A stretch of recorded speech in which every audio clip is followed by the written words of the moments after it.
हरे कृष्णा। सभी भक्तों का स्वागत है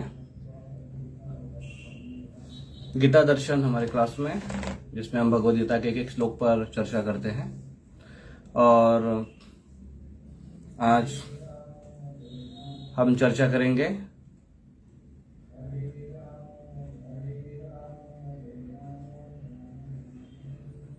भगवद गीता तीसरा अध्याय 30वां श्लोक। तो हम पिछले श्रृंखला में जब चर्चा कर रहे थे, जहां पर भगवान कृष्ण अभी अर्जुन को जो मार्गदर्शन कर रहे हैं, वो मार्गदर्शन है कि लोगों के साथ किस प्रकार से व्यवहार किया जाए, अन्य जीवों के साथ, अन्य भक्तों के साथ किस प्रकार से उनके प्रवृत्तियों को भी ध्यान में रखते हुए उस प्रकार से उनके साथ व्यवहार करना चाहिए, कृष्ण बता रहे हैं। और पिछले श्लोक में भी कृष्ण वही बता रहे थे, न चाल्य विचालयेत, उनके अपने कर्मों को विचलित नहीं करना चाहिए, उस व्यक्ति को विचलित नहीं करना चाहिए, न बुद्धि भेदम जनयेत। तो ये जो श्रृंखला है पिछले 26 नंबर से श्लोक से लेकर ये 29 नंबर के श्लोक तक, जिसमें भगवान कृष्ण गुणों के बारे में जानकारी देते हैं कि कैसे, उसमें एक श्लोक आता है कि प्रकृति के गुण के द्वारा वो हमसे कार्य करवाती है, लेकिन अहंकार विमूढ़ात्मा कर्तार अहम इति मन्यते, जो अहंकारी व्यक्ति है वो अपने आप को कर्ता मान लेता है, हालांकि प्रकृति के गुण ये सारे कार्य करवाते हैं। तो कृष्ण कहते हैं यहाँ पर कि गुणों के द्वारा व्यक्ति प्रभावित होता है, गुणों के द्वारा अपना पिछला सारा बैकग्राउंड, अपना पिछले कर्म साथ में लेकर आता है और उसके अनुसार अगले कर्म करता है, कर्म करने के लिए प्रभावित होता है। तो इसलिए उसको ऊपरी स्थान पर उठने के लिए समय लगता है। तो ऐसे समय के अनुसार, उसके अपनी योग्यता के अनुसार उसको वो वातावरण हमको देना आवश्यक है, उस संग में उसको रहने देना आवश्यक है, ताकि वो धीरे धीरे धीरे धीरे तरक्की कर सके। ऐसे भगवान कृष्ण इस श्रृंखला में बताते हैं। और अभी कृष्ण कहते हैं कि ये सारे जो कर्म है, मेरे आज्ञा के अनुसार, मेरे मार्गदर्शन के अनुसार अर्जुन तुम करो, मैं तुम्हें प्रत्यक्ष मार्गदर्शन दे रहा हूं। और फिर अंत लाइन में ये कहते हैं इस श्लोक के, अभी आज का जो श्लोक हम चर्चा करेंगे, कि कहते हैं कि इसलिए युद्धस्व भारत युद्धस्व विगत ज्वरः, ये अर्जुन तुम युद्ध के लिए तैयार हो जाओ।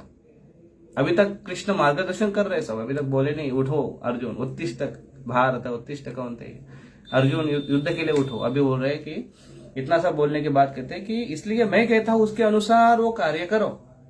तो आइए देखते हैं आज के श्लोक में कृष्ण कहते हैं। तो ये श्लोक नंबर है तीसरे अध्याय का 30वां श्लोक। मयि सर्वाणि कर्माणि सन्न्यस्याध्यात्म चेतसा निराशीर्निर्ममो भूत्वा युद्धस्व विगत ज्वरः।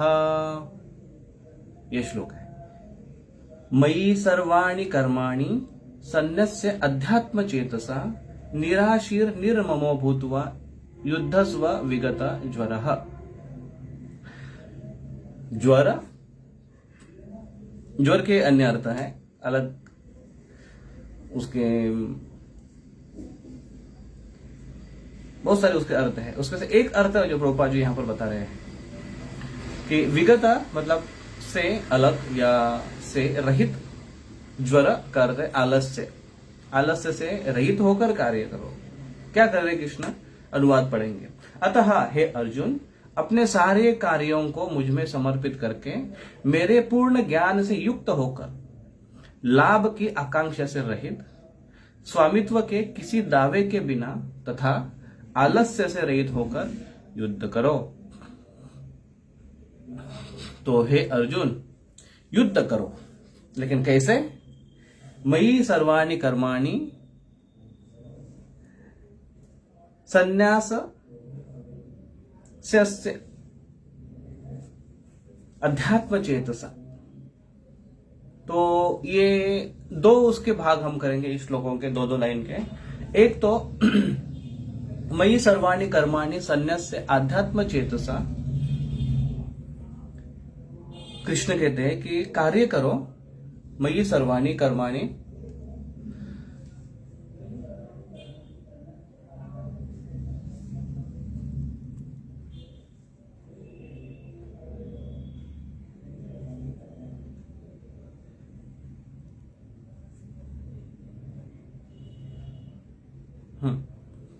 तो मयि सर्वाणि कर्माणि संन्यस्य अध्यात्म चेतसा। और दूसरा हम पार्ट जो अगली बार चर्चा करेंगे, निराशीर निर्ममो भूत्वा युद्धस्व विगत ज्वरः। कुछ लक्षण या कुछ नॉर्म्स बताते हैं कृष्ण। कर्म करो, कृष्ण के लिए कर्म करो, लेकिन किस प्रकार से। एक पार्ट में निराशीर निर्ममो भूत्वा युद्धस्व विगत ज्वरः, और एक पार्ट में मयि सर्वाणि कर्माणि संन्यस्य अध्यात्म चेतसा, मयि सर्वाणि कर्माणि संन्यस्य अध्यात्म चेतसा। तो आइए देखते हैं मयि सर्वाणि कर्माणि संन्यस्य अध्यात्म चेतसा का अर्थ। कृष्ण कहते हैं मयि का अर्थ है मुझ में, कृष्ण में। कृष्ण कहते हैं मयि सर्वाणि, मुझ में, कृष्ण में। तो कृष्ण में मतलब क्या? कृष्ण ये सर्व जीवों के आश्रय स्थान है। तो मुझ में मतलब कृष्ण में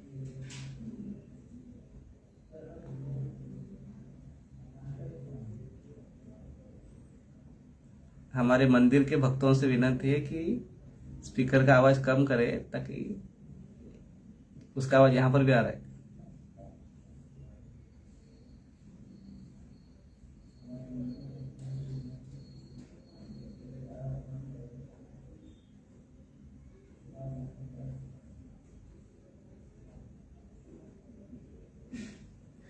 तो कृष्ण कहते हैं मयि,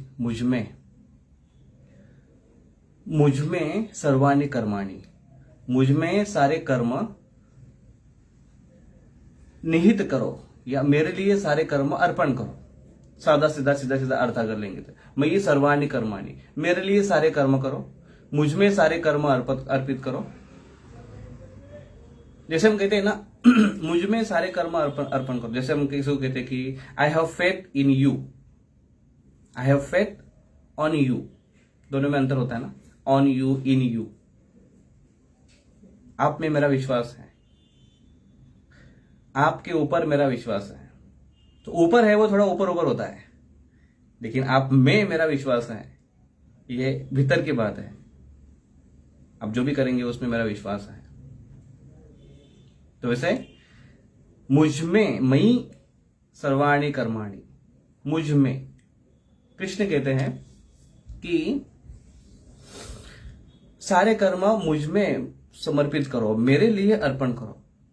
जब कोई जीव कृष्ण के लिए कार्य करता है तो हर जीव मुझ में, हर जीव मुझ में ही शब्द का अर्थ है, मयि शब्द का अर्थ है, हर जीव कृष्ण में है, कृष्ण के लिए कार्य कर रहा है, कृष्ण में ही समर्पित है। कृष्ण भगवद गीता में कहते हैं कि मैं इस भौतिक जगत में हर जगह फैला हुआ हूं, हर जगह मेरा विस्तार है। मैं इस जगत में हूं, लेकिन ये जगत मुझ में नहीं है।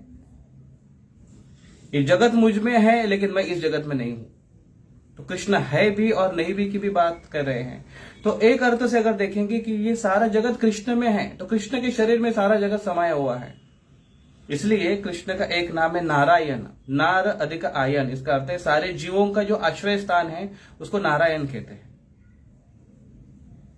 तो सारे जीव कृष्ण में समाहित हैं, लेकिन कृष्ण जो खास कर बात कह रहे हैं भक्तों के लिए, मयि, वो भक्त जैसे बाकी सारे जीव अगर कृष्ण के शरीर में निवास करते हैं, अगर ये विराट रूप कृष्ण का देखे, विश्व रूप अगर कृष्ण का देखे, भगवद गीता श्रीमद् भागवतम के द्वितीय और तृतीय स्कंद में जिसका वर्णन है, तो हर जीव कृष्ण के शरीर में निवास कर रहा है विराट रूप में, लेकिन जो कृष्ण के भक्त होते हैं वो कृष्ण के शरीर के कौन से भाग में निवास करते हैं? वो कृष्ण के हृदय में निवास करते हैं। क्योंकि किसी व्यक्ति को अगर आप चाहते हो, हृदय से चाहते हो, व्यक्ति सबसे ज्यादा प्रिय होता है। वैसे भगवान अपने भक्तों को हृदय से चाहते हैं, इसलिए वो भक्त उनके हृदय में हमेशा निवास करते हैं। तो जो व्यक्ति हृदय में निवास करता है, हृदय का एक पार्ट बन गया, अविभाज्य अंग बन गया, उस अंग को या उस भक्त को अगर कोई ठेस पहुंचती है, कोई तकलीफ होती है, तो कृष्ण के हृदय में चोट पहुंचती है। इसलिए कहा जाता है कि वैष्णव अपराध है वो बड़ा ही घातक होता है, बड़ा ही भयंकर होता है। किसी वैष्णव को अगर समस्या तकलीफ आ जाए, किसी के द्वारा पीड़ा उत्पन्न होती है, तो कृष्ण के हृदय को चोट पहुंचती है और कृष्ण उसको सहन नहीं करते। अभी जब दो वैष्णवों में अगर होड़ रहती है और अगर नोकझोंक होती है, तो फिर कृष्ण, जैसे दो बेटे हैं और झगड़ा करते हैं, तो पिताजी को दोनों के झगड़ों से तकलीफ होती है, क्योंकि दोनों उसके ही लड़के बच्चे हैं, बेटे हैं। लेकिन जो गलत व्यवहार करता है उसके प्रति कृष्ण ज्यादा ही, या वो पिता है वो ज्यादा ही नाराज रहेंगे कि वो अच्छे व्यवहार करने वाले बेटे को भी सता रहा है। इसलिए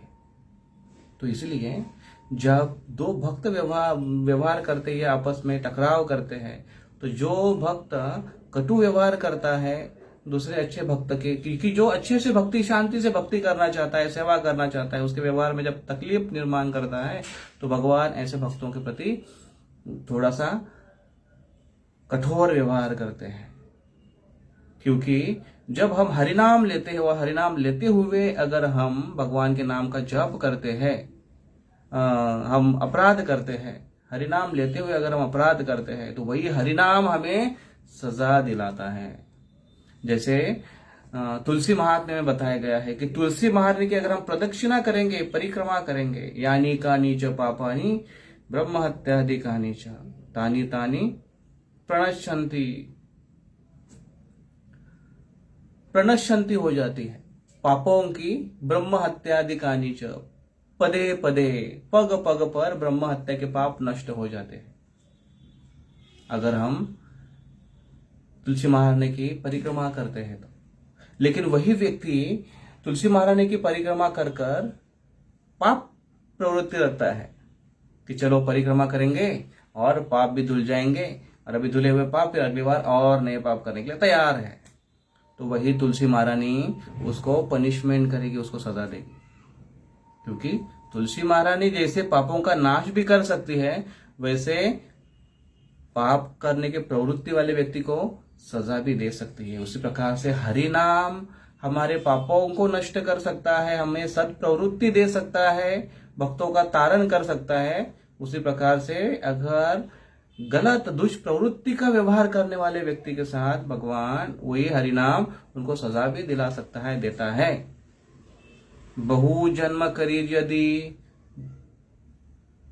भजन कीर्तन श्रवण कीर्तन, तब तो न पावे कृष्ण पदे प्रेम धन। कोई व्यक्ति अगर अपराध पूर्ण व्यवहार से भगवान का नाम स्मरण बहु जन्म करी यदि, अगर बहुत जन्म जरी यदि अगर भगवान का नाम भी ले, चाहे वो कितना भी माला जप करे, कभी कभी हमको लगता है कि ये भक्त तो इतना माला जप करता है, हमसे अधिक 16 माला से अधिक माला रोज जप करता है, लेकिन अगर अपराध पूर्ण व्यवहार रहेगा तो तबु तो न पावे कृष्ण पदे प्रेम धन, वो व्यक्ति को कृष्ण के चरणों में कभी प्रेम धन प्राप्त नहीं होगा। भले ही उसको ख्याति मिलेगी, क्योंकि लोग वाह वाह करेंगे, क्योंकि दिखावे की दुनिया तो है आज, देख कर लोग बोलेंगे हाँ आप बहुत अच्छे भक्त हो।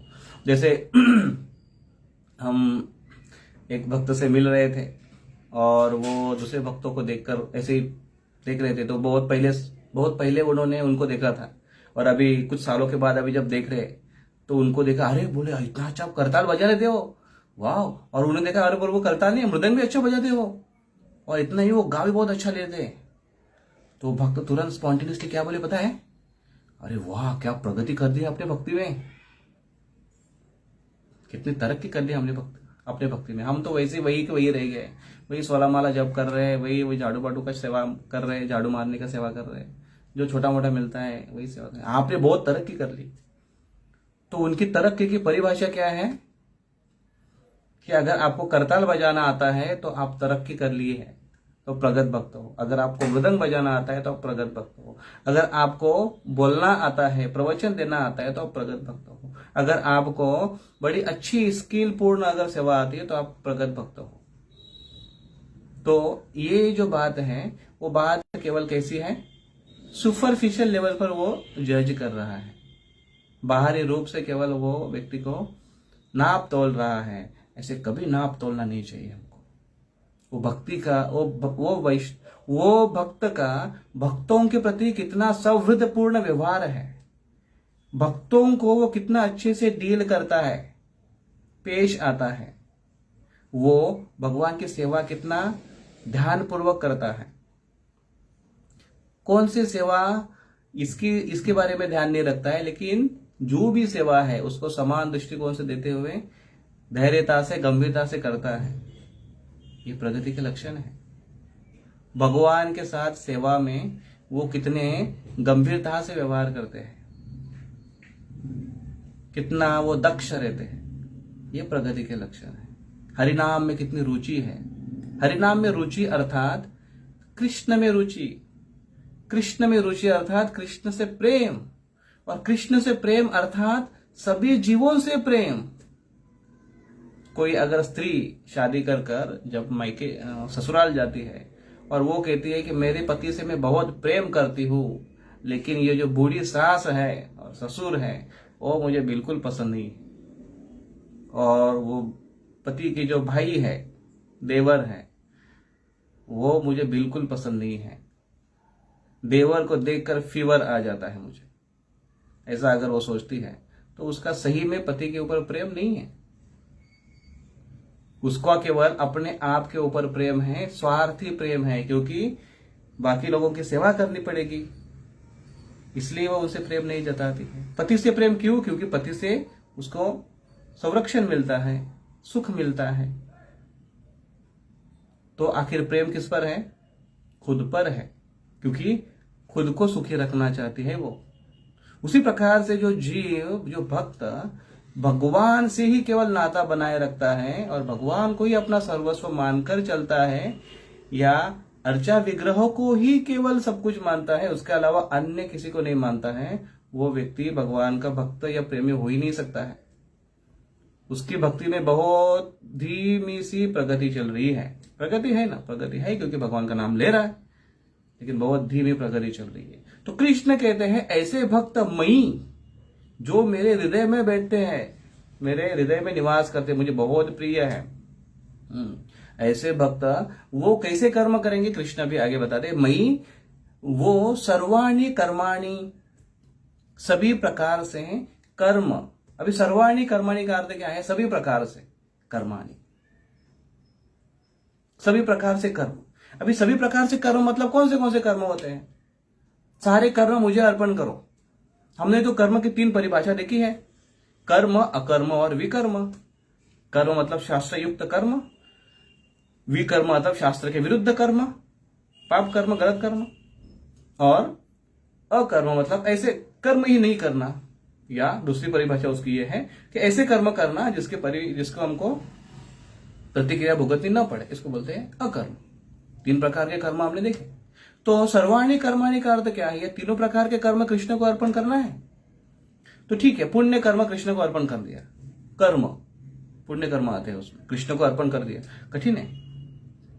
पुण्य कर्म किसी को अर्पण करना कठिन हो जाता है, क्योंकि उसके फल मीठे होते हैं। हम भुगतना चाहते हैं, भोग करना चाहते हैं, स्वर्ग में जाना चाहते हैं, सुख संपत्ति चाहते हैं, सुंदर वस्तुएं चाहते हैं, सुंदर व्यक्ति चाहते हैं, लेकिन फिर भी समझो कर्म, पुण्य कर्म अर्पण कर दिए। पाप कर्म कैसे भगवान को अर्पण करेंगे? पाप कर्म कृष्ण को अर्पण कर नहीं सकते। कृष्ण को अगर हम थोड़े कर्म अर्पण करेंगे। कृष्ण को हम जो अर्पण करते हैं, कृष्ण उसका बहुत बड़ी मात्रा में हमें लौटाते हैं। अगर कृष्ण के लिए हम अगर पुण्य कर्म अर्पण कर दिए तो कृष्ण बड़ी मात्रा में हमको लौटाएंगे। कृष्ण के लिए, कृष्ण को पुण्य कर्म अर्पण कर दिए, अर्थात पुण्य कर्म की जो सामग्री अगर हम कृष्ण को अर्पण कर दिए तो कृष्ण बदले में बहुत कुछ लौटाते हैं। सुदामा उसके लिए एग्जाम्पल है। अभी सोचिए, कृष्ण को अगर पाप अगर अर्पण कर दिए तो कृष्ण बहुत बड़े पाप को अर्पण हमको वापस लौटाएंगे। यही संभाषण जब चल रहा था ये होने के बाद, युद्ध होने के बाद, और युधिष्ठिर महाराज बड़े इसमें हैं, बड़े उद्विग्न है, क्योंकि उनको लग रहा है कि ये सारे पाप कर्मों, इतने सारे पाप कर्म हुए ना, क्योंकि इतने लोगों को मारा, इतने लोगों की हत्या हुई है, युद्ध अभी भी हुआ है, करोड़ों लोग मारे गए। तो उन लोगों के जो पाप कर्म है मेरे ऊपर लग गए हैं। अब कृष्ण यहां पर जो बता रहे हैं, मयि सर्वाणि कर्माणि, सारे कर्म मुझे अर्पण करो, तो पाप कर्म कैसे अर्पण करें कृष्ण को?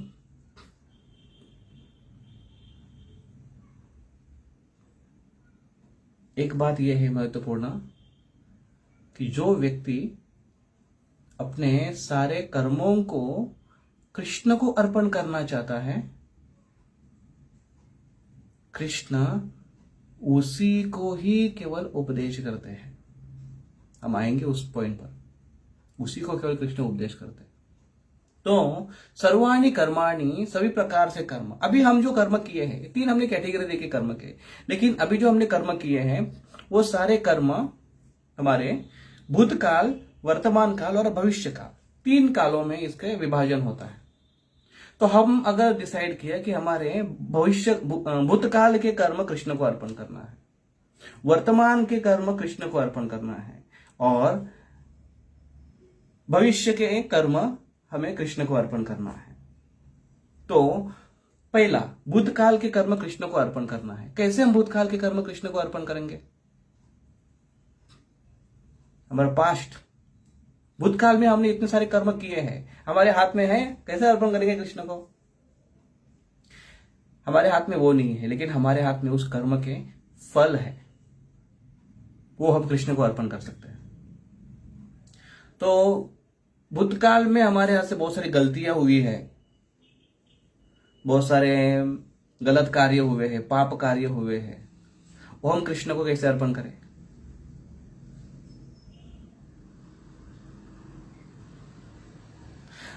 भविष्य में, भूतकाल में हमने कुछ अच्छे कर्म किए, अच्छा कमाया है, पूरा का पूरा कृष्ण को कैसे अर्पण करें? अगले लाइन में आता है, संन्यास्य अध्यात्म चेतसा। संन्यास्य मतलब पूरी तरह से त्याग करना, कैसे कृष्ण को अर्पण करें? कठिन हो जाता है।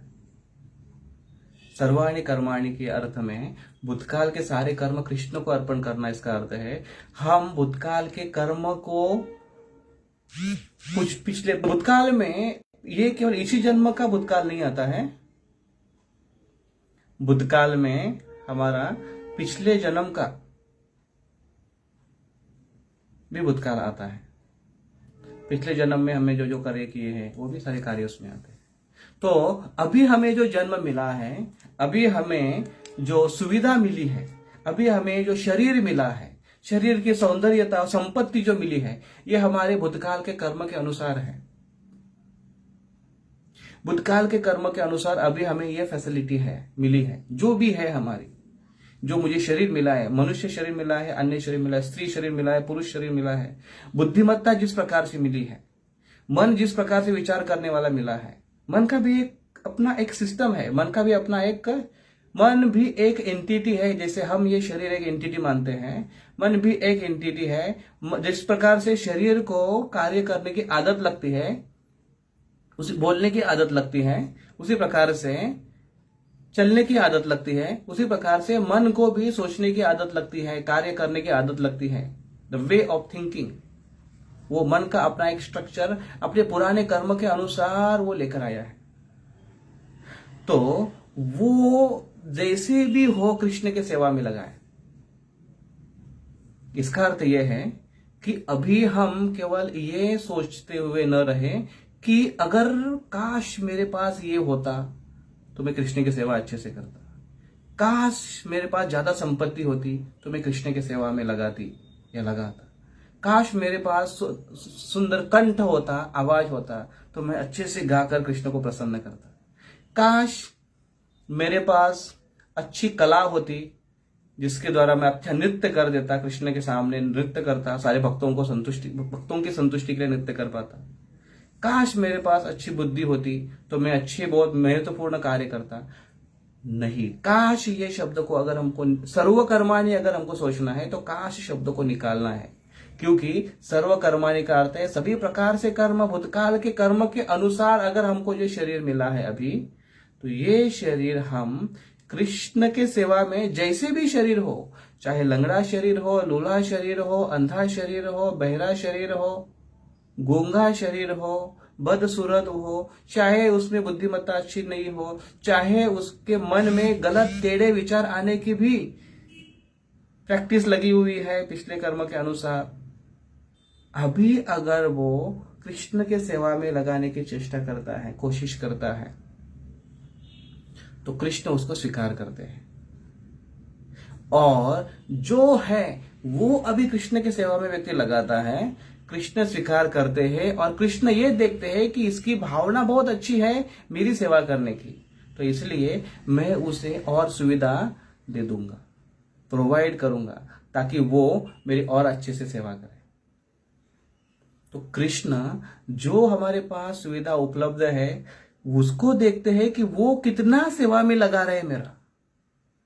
हम अगर प्लानिंग करेंगे कि भगवान ये मेरा जॉब लग जाए, ये मेरा अगर सैलरी सेट हो जाए, फिक्स हो जाए, तो मैं इतनी सेवा कृष्ण की करूंगा, ये मैं आपको दूंगा, कृष्ण वो देखेंगे कि अभी जो है ना बेटा, जो दिया है पहले उसमें से कितना निकालते हो, निकालती है, उसके अनुसार कृष्ण आदान प्रदान करेंगे। तो सर्वकर्माणी में भूतकाल अगर हमको भगवान के सेवा में लगाना है तो भूतकाल के सारे कर्मों को जो हम लेकर आए हैं कृष्ण के सेवा में हम अर्पण करते हैं, और ऐसे कर्म कृष्ण शुद्ध कर देते हैं जो कि कृष्ण की सेवा में लगे हुए हैं। ओके, दूसरा अभी है वर्तमान काल कृष्ण के सेवा में। अभी भूतकाल में हमें जिस प्रकार से सुविधा मिली है वैसे के वैसे जब हम कृष्ण के सेवा में अर्पण करते हैं, कृष्ण के सेवा में लगाते हैं, तो पिछले कर्म के अनुसार वो सुविधा मिली अभी, वो शायद हमारा शरीर योग्य ना हो, शायद हमारी बुद्धि योग्य ना हो, शायद हमारी चेतना योग्य ना हो, शायद हमारे पास धन संचय उतना प्रचुर मात्रा में ना हो, उससे सेवा करने में तकलीफ होगी, असुविधाएं होगी। तो असुविधाओं को साथ में रखते हुए, उनको सहते हुए, मात्रा स्पर्शास्तु कौन्तेय शीत उष्ण सुख दुखदा अगम अपायो नित्यस ताम तितिक्षस्व भारतः, कृष्ण कहते हैं ऐसा व्यक्ति सहन करते हुए पिछले कर्म के अनुसार जो सुविधा मिली है, जो कृष्ण को अर्पण किया अभी, तो अर्पण करते हुए वो व्यक्ति तकलीफों को सहन करते हुए, किसी को बैक पेन होगा, किसी को बचपन से ही आते हुए इतना बड़ा मोटा चश्मा लेकर आया होगा, असुविधाओं को सहन करते हुए अगर वो कृष्ण की सेवा में लगा हुआ है, जुटा हुआ है अभी वर्तमान में, तो समझ लेना चाहिए मयि सर्वाणि कर्माणि है वहां पर। दूसरा मयि वर्तमान काल में सेवा का अर्थ है वो नियमों का पालन कर कर अभी कृष्ण की सेवा कर रहा है वर्तमान में। नियमों का पालन मतलब जो भी हमें आचार्यगण समझाते हैं, जो भी हमारे वरिष्ठ वैष्णवगण हमको समझाते हैं, और जो भी कृष्ण ने समझाया हुआ है। आचार्यगण वैष्णवगण वही समझाते हैं जो कृष्ण ने बताया है, शास्त्र की बात है वही समझाते हैं। और कृष्ण यहां पर अर्जुन को जो ज्ञान दे रहे हैं, प्रत्यक्ष कृष्ण को अर्जुन को इंस्ट्रक्शंस दे रहे हैं जैसे हमने जो एग्जाम्पल दिया था कि युधिष्ठिर महाराज अभी हतबल हो गए, उनको लगा कि मैं इस पाप कार्य का भागीदार मैं हूं, क्योंकि मेरे कारण युद्ध हुआ है, मेरी लालसा थी भोग करने की, राज्य भोग करने की। इस प्रकार से युधिष्ठिर महाराज सोच रहे हैं। कृष्ण उनको समझाने की कोशिश, कृष्ण ने उनको उपदेश नहीं किया डायरेक्टली, कृष्ण ने अपने भक्तों को क्रेडिट दे दिया, कृष्ण ने खुद होकर उपदेश नहीं किया, क्योंकि युधिष्ठिर महाराज अपने भूतकाल के कर्म को कृष्ण को पूरी तरह से अर्पण नहीं कर रहे थे, क्योंकि कृष्ण के लिए किया है। कृष्णार्पणमस्तु, कृष्ण उसका लेखा जोखा देख लेंगे। इसलिए कृष्ण खुद, जब कृष्ण, तो वर्तमान के कार्य अगर हमको अर्पण करने हैं कृष्ण को, तो कृष्ण के नियमों के अनुसार अगर हम चले तो कृष्ण हमें मार्गदर्शित करते हैं। कृष्ण हमें मार्गदर्शन दो प्रकार से करते हैं, एक बाह्य रूप से, एक अंतर रूप से। बाह्य रूप से वो मार्गदर्शन करते हैं गुरु के द्वारा, गुरुओं के द्वारा। गुरु ये शब्द अनेक वचन है, गुरुओं, वंदे हम श्री गुरु, तो अनेक गुरुओं के द्वारा, शिक्षा गुरु, दीक्षा गुरु, पाद प्रदर्शक गुरु, वैष्णव हमारे इर्द गिर्द होने वाले, ये हमें मार्गदर्शित करते हैं। तो इनके द्वारा, कभी कभी अन्य लोगों के द्वारा जो वैष्णव नहीं है उनके द्वारा हमको मार्गदर्शित करते हैं। और दूसरा कृष्ण अंदर से मार्गदर्शित करते हैं, वो है चैत्य गुरु, परमात्मा के रूप में हमें अंदर से स्फुरण देते हैं, प्रेरणा देते हैं। बस वो प्रेरणा और स्फुरण है, वो हमें चेक करना चाहिए वो सही प्रेरणा है या मन का कहना है। हम प्रगत वैष्णव के द्वारा वो डिस्कस कर सही निष्कर्ष पर आकर वो कार्य करना चाहिए। तो इस प्रकार से वर्तमान कार्य कृष्ण को अर्पण करना है। वर्तमान कार्य कृष्ण को अर्पण करने का अर्थ क्या है? नियमों के अनुसार कार्य करें, 4 नियमों का पालन करना, 16 माला नियमों का जप करना, वैष्णव की सेवा करना, वैष्णव के प्रति अपराध न करना, सबसे अच्छे से व्यवहार करना, भगवान की भक्ति करना, भगवान का कीर्तन करना, भगवान का गुणगान करना, भगवान की कथाओं को श्रवण करना, ये सारे जो कार्य हैं वर्तमान कार्य में आते हैं। वर्तमान कार्य कृष्ण को अर्पण करने के लिए मयि सर्वाणि कर्माणि। और भूतकाल कृष्ण को अर्पण करने का अर्थ क्या है? भूतकाल में जो भी सुविधा मिली हुई है वो जैसे हो वैसे कृष्ण की सेवा में लगाए, भले ही तकलीफ हो, और तकलीफ होते हुए भी कार्य करते रहना, वो है वर्तमान काल की सेवा। भविष्य में कृष्ण की सेवा कैसे करना है, भविष्य काल को कैसे कृष्ण को अर्पण कर सकते हैं? तो भविष्य काल, अभी हमारे मन में बहुत सारी चिंताएं होती है कि नहीं, कि कृष्ण की भक्ति करते रहूंगा तो मेरा कैसे होगा, मेरा बहुत समय उसमें चला जाएगा, 2 घंटा मेरा जप में चला जाएगा। मंदिर में जाएंगे, आरती के लिए जाएंगे, शाम के संध्या आरती के लिए जाएंगे, जाने आने में 15-20 मिनट, आधा घंटा उधर चला गया, उधर जाकर 1 घंटा, तो 1.5 घंटा, और यहाँ वहां दूसरी लिंक लगते लगते आधा घंटा, 2 घंटा वो चले गए, तो 4 घंटे दिन के चले गए। 4 घंटे में मेरा कितना कुछ होगा, ये सब व्यक्ति सोचता है। तो भविष्य के बारे में अगर चिंता करेगा कि मेरे भविष्य कैसे सिक्योर हो, उसके लिए मैं और कमाऊं और उसका संचय के लिए लगाओ वो समय, इस प्रकार से न सोचते हुए मेरे वर्तमान काल को कृष्ण को अर्पण कर रहा हूं मैं, या कर रही हूं मैं, नियमों का पालन करते हुए कर रही हूं मैं, कृष्ण मेरे भविष्य की चिंता करेंगे, मेरा भविष्य सिक्योर रहेगा, क्योंकि कृष्ण उसका ख्याल रखेंगे। तो इस प्रकार से हम भविष्य भी कृष्ण की सेवा में लगा रहे हैं। तो नहीं तो क्या होता है, कुछ समय के बाद, कुछ समय अब अगर हम सेवा कर रहे हैं, कुछ साल हो गए, 4 साल, 5 साल, 8 साल, 10 साल अगर हो गए हमें उस भक्ति में, 10 साल होने के बाद कभी कभी भक्तों को लगता है कि मैं सही मार्ग में हूं, मेरा समय इतना चला गया है, मैं सही राह में हूं। इसको बोलते हैं मिड लाइफ क्राइसिस। जीवन के मध्य में आदमी हतबल हो जाता है, बौखला जाता है, उसको लगता है कि मैं सही राह में हूं या नहीं। मिड लाइफ क्राइसिस में ऐसे होता है ना, कोई जॉब कर रहा है, 4 साल 8 साल से जॉब कर रहा है, एज उसका चला जा रहा है, और उसके बाद 40 साल में आने के बाद उसको लगने लगता है कि अरे मैं सही जॉब में हूं, इतना समय मेरा चला गया, अभी और मैं अगर और फील्ड में होता तो, और ब्रांच में होता तो, सिविल मेरे को नहीं जम रहा है, नहीं पहले करता तो अच्छा होता, लेकिन अभी मैकेनिकल कर नहीं सकता हूं, इलेक्ट्रिकल कर नहीं सकता हूं। ये सारे, या फिर मैं गृहिणी में रह गई हूं, मेरे थोड़ा सा दिमाग लगाती और थोड़ा मेहनत करती तो मैं और कोई अच्छे पोस्ट पर होती, अच्छा कुछ सीखती, अच्छा कोई एजुकेशन होता। अभी मैं भी सबके सामने दो पैसा मेरे हाथ में भी होता। इस प्रकार से मिड लाइफ क्राइसिस में आदमी बहुत पछताता है, हमेशा टेंशन में रहता है, व्यक्ति का जीवन दुखी हो जाता है। भक्ति में भी ऐसे मिड लाइफ क्राइसिस आ जाता है जो व्यक्ति के, क्योंकि कुछ साल बीतने के बाद उसको वो भक्ति की जो गांभीर्य है उसका कम होने लगता है, शिथिलता आने लगती है, और जिसके कारण वो अपराध करने लगता है और उसको जो सुख मिलना चाहिए भक्ति का वो नहीं मिलता है। और व्यक्ति सोचता है कि क्या मैं सही मार्ग में हूं, सही राह में हूं, ऐसे लगने लगता है। इसलिए वो फ्यूचर है वो कृष्ण की सेवा में नहीं लगा पाता है।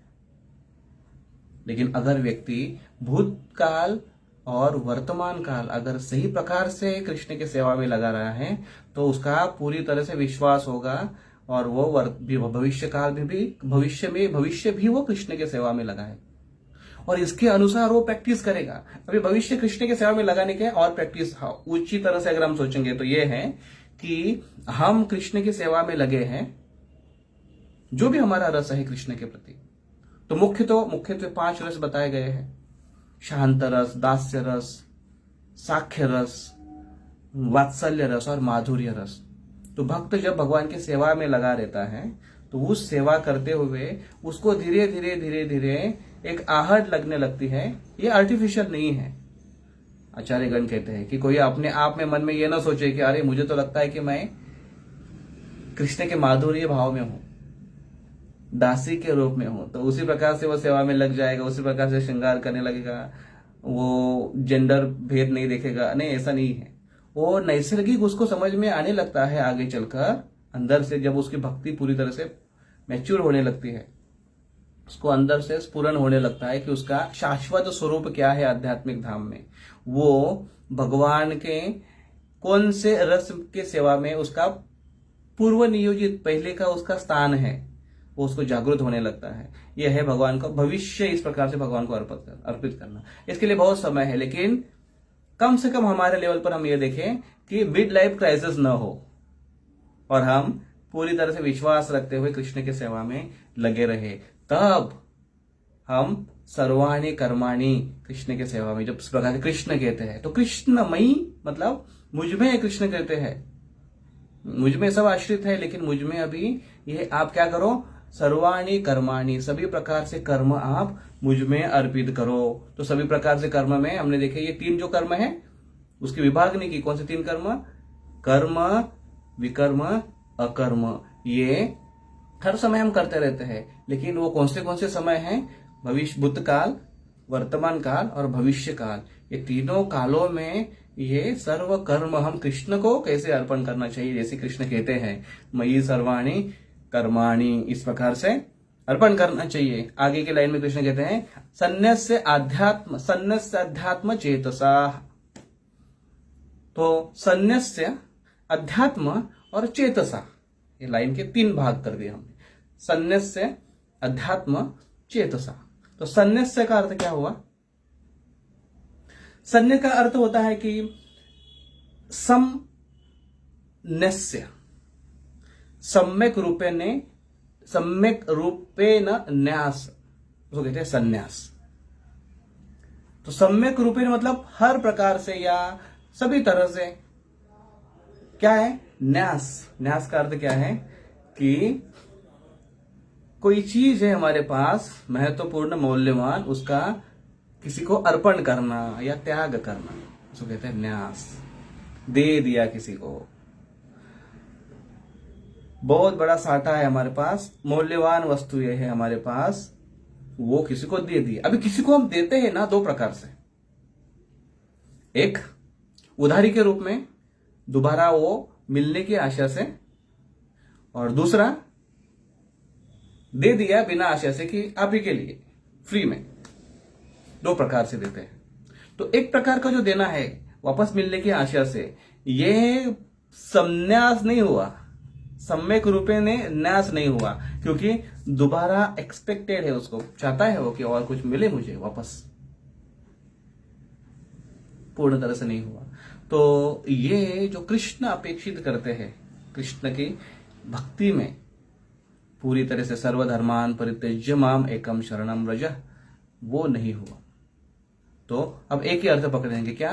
पूरी तरह से कृष्ण को देना महत्वपूर्ण, और उसके पास जो ऑफरिंग ऑल अवर वैल्यूबल्स और properties, everything offer to Krishna.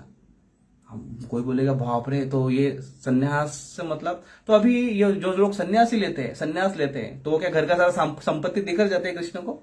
महत्वपूर्ण, तो महत्वपूर्ण वैल्यूबल चीज यहां पर जो बताई गई है, वो बताई गई है। हमारे पास वैल्यूबल क्या चीज है बताइए? सबसे मूल्यवान चीज हमारे पास क्या है? एक ही चीज हमारे पास जो हमेशा हमारे साथ चलती है, वो है हमारे कर्म। बाकी हर प्रकार से महत्वपूर्ण जो चीज है, मूल्यवान वस्तु यह है, वो सारी यहीं के यही रह जाएगी। एक ही वस्तु हमारे साथ चलेगी, वो क्या है? हमारे जो हमने यहां पर कमाए हैं। चलने वाले तो और भी है, क्या है? सूक्ष्म शरीर के साथ साथ परमात्मा हमेशा हमारे साथ चलते हैं। आत्मा, परमात्मा, सूक्ष्म शरीर। तो सूक्ष्म शरीर में क्या रहते हैं? हमारे करतूत है, कर्म किए हैं हमने, वो साथ में लेके आदमी चलता है। तो हमने यहां पर कमाई हुई पूंजी में से क्या हमारे साथ चलने वाला है? वो है हमारे कर्म। तो इसलिए वो जो बताया गया है, मयि सर्वाणि कर्माणि, लेकिन ये सारे कर्माणि क्या करें? सन्न्यस्य,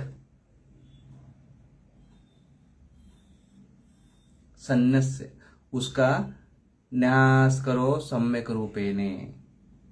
तो कर्म को त्याग नहीं सकते हैं हम। कृष्ण भगवत गीता में कहते हैं कि आप एक क्षण के लिए भी कर्म किए बिना रह नहीं सकते हो,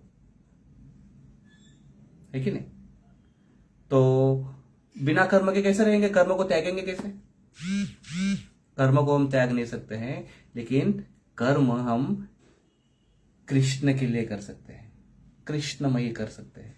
इसलिए ये आगे की लाइन में कहते हैं मयि सर्वाणि कर्माणि सन्न्यस्य। अभी क्या कहते हैं? अध्यात्म चेतसा। और प्रभुपाद जी इसी पॉइंट को लेकर तात्पर्य के पहली लाइन से यही शुरुआत करते हैं कि ये श्लोक बहुत महत्वपूर्ण है। ये बताता है कि कैसे हमको कर्म करना चाहिए, कृष्ण भावना भावित कर्म। हर कर्म को अगर हम कृष्ण से जोड़ेंगे तभी वो कर्म सफल हो जाएगा, अन्यथा वो कर्म सफल नहीं होता है। इसलिए अध्यात्म चेतसा कृष्ण कहते हैं।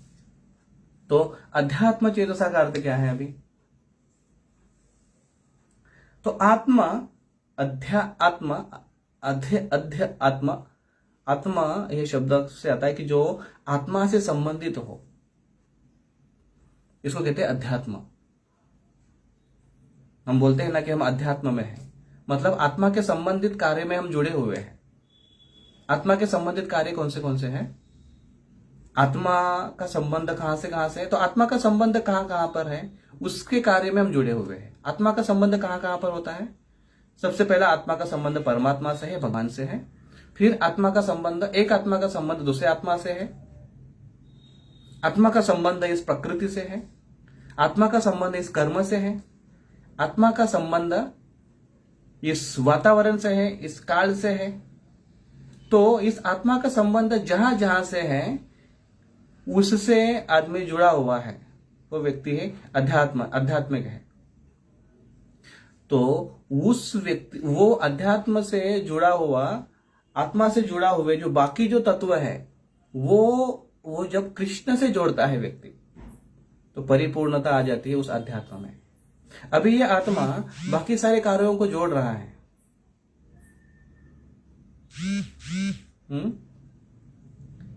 आत्मा अभी बाकी सारे कार्यों से जुड़ा हुआ है। कौन से कार्य से जुड़ा हुआ है? वो आत्मा प्रकृति से जुड़ा हुआ है, प्रकृति के साथ रहकर आत्मा, एक आत्मा दूसरे आत्मा से जुड़ा हुआ है, उसके संबंधित कार्य करता है।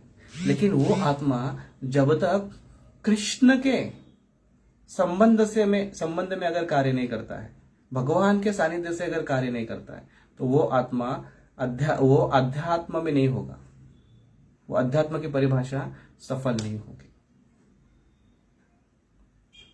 तो इसलिए अध्यात्म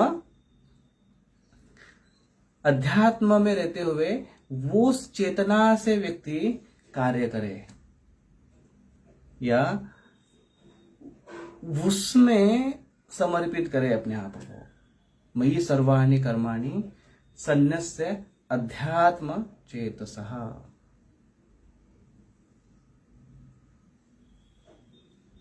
कृष्ण कहते हैं। तो अभी देखिए, जहां तक हमारा ये वीडियो चले हम चर्चा करेंगे, बीच में बंद हो सकता है शायद। तो अध्यात्म जो आत्मा से संबंधित है उसको अध्यात्म कहते हैं। तो आत्मा से एक संबंधित, मतलब जो अभी हमने चर्चा की, और दूसरा है परमात्मा से संबंधित। जब व्यक्ति पूरी तरह से आत्मा में या आत्म कार्य में जब लीन हो जाता है तो वो आत्म कार्य हमेशा परमात्मा से जुड़ा होता है और परमात्मा से जुड़े कार्य को ही वो करता है। तो हर चीज जब करते हुए वो परमात्मा के साथ संबंध देखता है, भगवान कृष्ण के साथ जब संबंध देखता है, तो ऐसा व्यक्ति पूरी तरह से कृष्ण भावना भावित होकर कार्य करता है। और प्रभुपाद जी यहां पर बताते हैं ये व्यक्ति के कार्य की परिपूर्णता है कि जो हर कार्य कृष्ण की सेवा में कृष्ण भावना भावित होकर कार्य करे, कृष्ण चेतना होकर, कृष्ण के चेतना में रहते हुए कार्य करे, उसको कहते हैं अध्यात्म चेतसः। तो कृष्ण जो बोल रहे हैं अभी अध्यात्म चेतसः, ये शब्द को अगर आपने निकाल दिया तो सर्वाणि कर्माणि ये सारे जो शब्द आते हैं और संन्यास से ये शब्द आते हैं, उसको कुछ महत्व नहीं रहता है फिर, क्योंकि कार्य तो हर कोई कर रहा है। सर्वाणि सभी प्रकार के कर्म हर कोई व्यक्ति कर रहा है। मई जो शब्द है वो अगर कृष्ण उसमें अगर नहीं लगाते तो हर एक व्यक्ति मई अपने लिए कार्य कर रहा है, कार्य कर भी रहा है, भोग त्याग संन्यास उसमें भी है। लेकिन अध्यात्म चेतसा ये शब्द अगर नहीं है तो व्यक्ति के कार्य में कोई महत्व नहीं रखता है। अध्यात्म चेतसः, वो व्यक्ति कृष्ण के सेवा में कार्य करे। अभी सर्वाणि सभी प्रकार से कर्म जो व्यक्ति कर रहा है, अभी जो हमने देखा था कि वर्तमान भूत भविष्य सारे प्रकार से कार्य करता है। संन्यास जो कार्य जो उसको आवश्यक है, जो उसकी जिसमें उसकी रुचि है या जो उसको तिरस्कृत रखता है, ऐसे कार्य सभी प्रकार के कार्य को वो जब कृष्ण के सेवा में लगाता है तो वो अध्यात्म चेतसः हो जाता है। तो कृष्ण अर्जुन को जो समझाते हैं, अर्जुन तुम कार्य इस प्रकार से करो, अध्यात्म चेतना में होते हुए तुम कार्य करो। अर्जुन ने जब पहले प्रश्न पूछा था कि मैं जो कार्य करूंगा, मेरे सामने मेरे रिश्तेदार हैं, मेरे अपने लोग हैं, इनको मैं मारकर मेरा फ्यूचर क्या होगा, भविष्य क्या होगा। पतंती पितरो हेषा लुप्त पिंडोदक क्रिया, पतंती पितरो हेषा नरके नियतम वासो, पहले अध्याय में बताते हैं नरक में नियत काल से वो सड़ जाएंगे।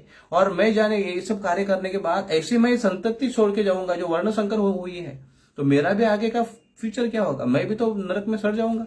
ऐसे पाप से तो मैं पहले नरक में जाऊंगा और आने वाली जो संतति है वो पिंड उदक के कार्य नहीं करेंगे, धार्मिक क्रिया नहीं करेंगे, तो मैं भी नियत काल से नरक में सड़ते रहूंगा। ये अर्जुन का प्रश्न था। तो मेरा वर्तमान अभी अगर मैं इस प्रकार से करूं तो मेरा भविष्य इनसिक्योर है, असुरक्षित है, ऐसे अर्जुन कह रहे थे।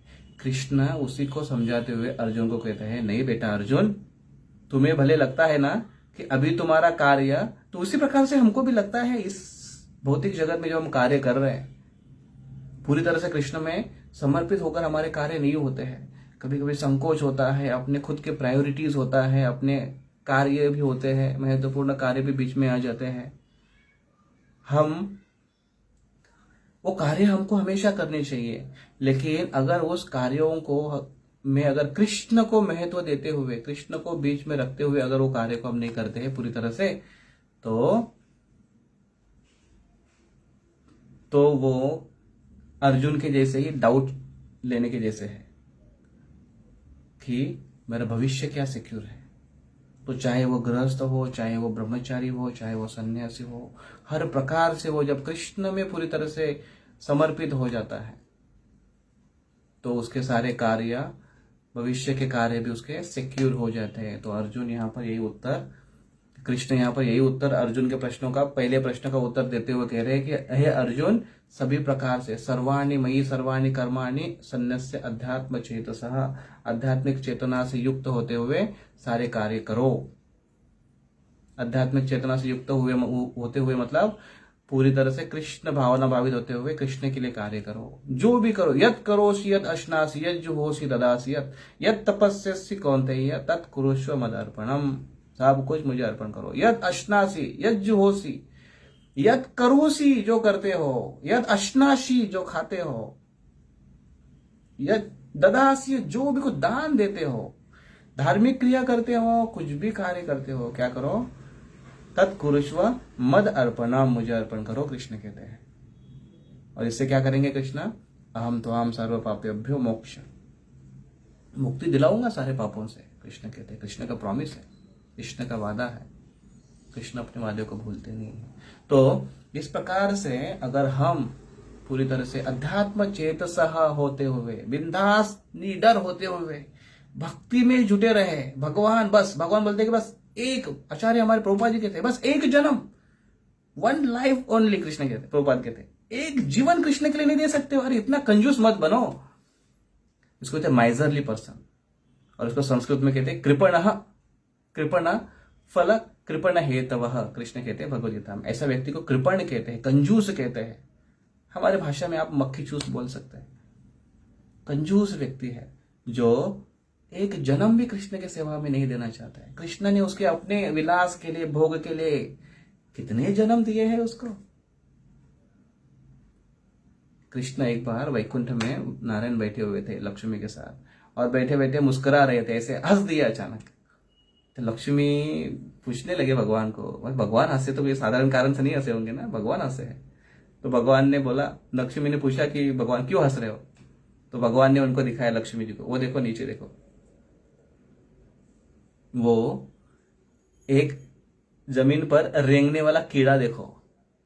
भगवान बोल रहे हैं, वो कीड़े को देखो, अभी भी कितनी भोग करने की लालसा है। इसे मैंने 3 बार इंद्र का पद दिया था एंजॉय करने के लिए। इंद्र का पद मतलब बहुत इंजॉयमेंट है, कितने सालों तक इंजॉयमेंट है। देवताओं का, स्वर्ग का एंजॉयमेंट और ज्यादा है। और व्यक्ति स्वर्ग से उतरने के बाद सीधा भिखारी नहीं बनता है और सीधा कीड़ा नहीं बनता है, उसमें भी बहुत ऐश्वर्य संपन्न होता है व्यक्ति। ऐसा व्यक्ति अभी कीड़ा बना है, तो भगवान बोल रहे हैं कि उसको कितने बार मैंने अवसर दिया, लेकिन अभी भी उसकी भोग करने की जो इच्छा है ना, वो अभी भी कम नहीं हुई है। ये देखकर भगवान नारायण मुस्कुरा रहे हैं। सोचिए, तो हमने भी ऐसे कितने करोड़ों जन्म बिताए हैं अपने भोग विलास के लिए। अभी आचार्यगण हमको कहते हैं, प्रभुपाद जी कहते हैं, बस एक जन्म दे दो हमें, एक जन्म कृष्ण को दे दो। और अगर हम वही सोच कर चले, एक जन्म अगर हम कृष्ण को अर्पण करें, भगवान एक जन्म, अभी बस सारे सर्वाणि कर्माणि सन्न्यस्य अध्यात्म चेतसा के लिए सब प्रकार के कर्म भगवान आपको समर्पित करने वाले हैं। अभी हम अपने लिए कुछ नहीं, आपकी संतुष्टि किसमें है वो करेंगे। कोई आसक्ति न रखते हुए, कोई गलत कार्य न करते हुए, कोई हमारी प्रवृत्ति को न रखते हुए, जो आपको संतुष्टि करे वो कार्य हम करने के लिए तैयार है। बस हमको मार्गदर्शित कीजिए, भगवान मार्गदर्शन करेंगे। अर्जुन ने प्रश्न पूछे कृष्ण को, जब तक पूछे नहीं, शरणागत नहीं हुए, कृष्ण ने अर्जुन को उपदेश नहीं किया, नहीं करने वाले थे। कृष्ण ने उपदेश किया जब वो शरणागत आ गए। और अगर हम शरणागत जाएंगे कृष्ण को, कृष्ण हमको मार्गदर्शित करेंगे 2 प्रकार से, चैत्य गुरु के रूप में और बाह्य गुरु के रूप में, वैष्णवों के रूप में हमको मार्गदर्शन करेंगे, और शास्त्रों के रूप में कृष्ण हमको मार्गदर्शित करेंगे।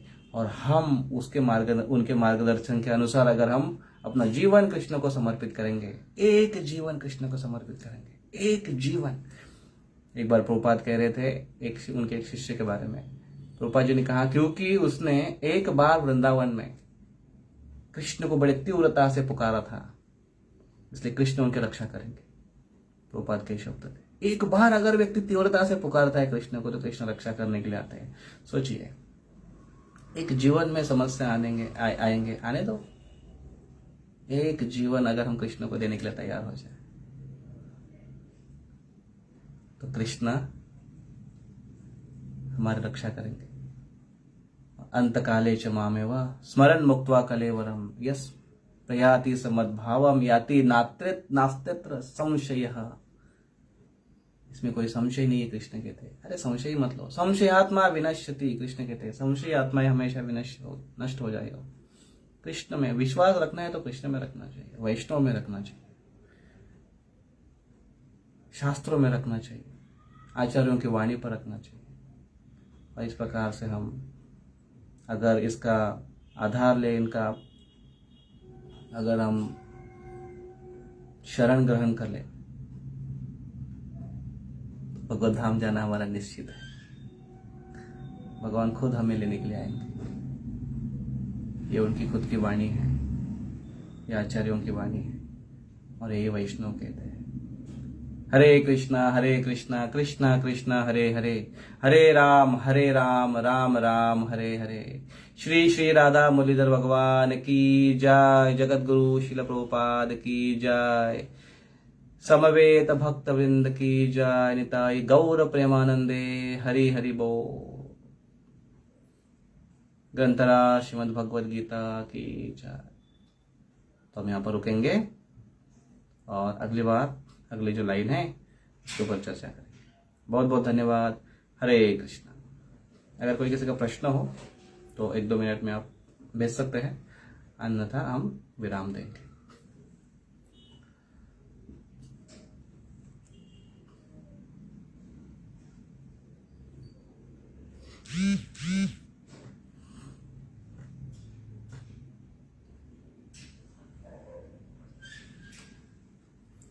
ओके, सभी भक्तों के आंसर्स आ रहे हैं। धन्यवाद, थैंक यू वेरी मच।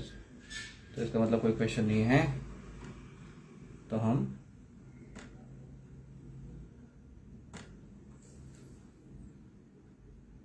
आज्ञा लेते हैं आपसे। बहुत बहुत धन्यवाद। हरे कृष्ण।